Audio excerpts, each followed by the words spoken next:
Okay, so let's get to the position where we think that the person who was dismissed, they have been dismissed and they were an employee, and let's look at what makes that fair or unfair. Well, you'll remember I said in the last video, all dismissals are unfair unless they fit into one of the 5 reasons. So what are the 5 reasons? Well, the dismissal has to be for one of these 5 reasons, and the first reason that I'm going to deal with is capability and qualifications. Now, capability normally falls into the brackets of ill health and poor performance. So most capability dismissals are because of poor performance or ill health, which I will deal with in detail in succeeding videos.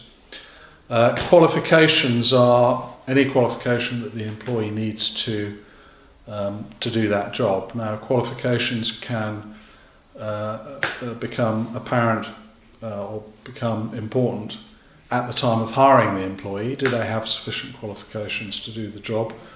Or there might be a requirements change by the employer during the employment, or, and this is the most common situation, the employee loses their qualifications, the necessary qualification during employment, and you can probably guess the most normal circumstances where the employee loses their driving licence during employment.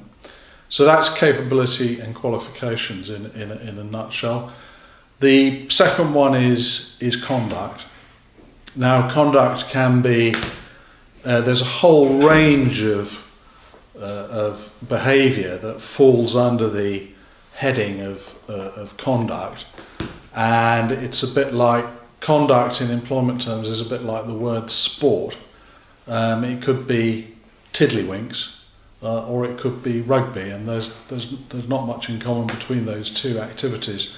Conduct can be very mild conduct occurring perhaps outside the office, or it could be very obvious and gross conduct occurring in the office or in the workplace, such as an employee, for example, stealing out of the till.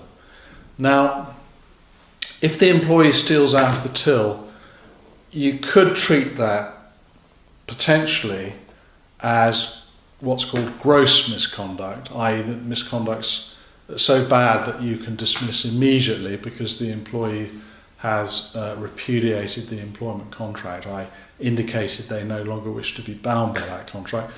I don't think that's a good idea. I think you should always run through a dismissal procedure in regard to conduct, because any dismissal which may be fair could be seen to be unfair by the employment tribunal if you don't run through the correct procedure, which we'll be dealing with in the next video.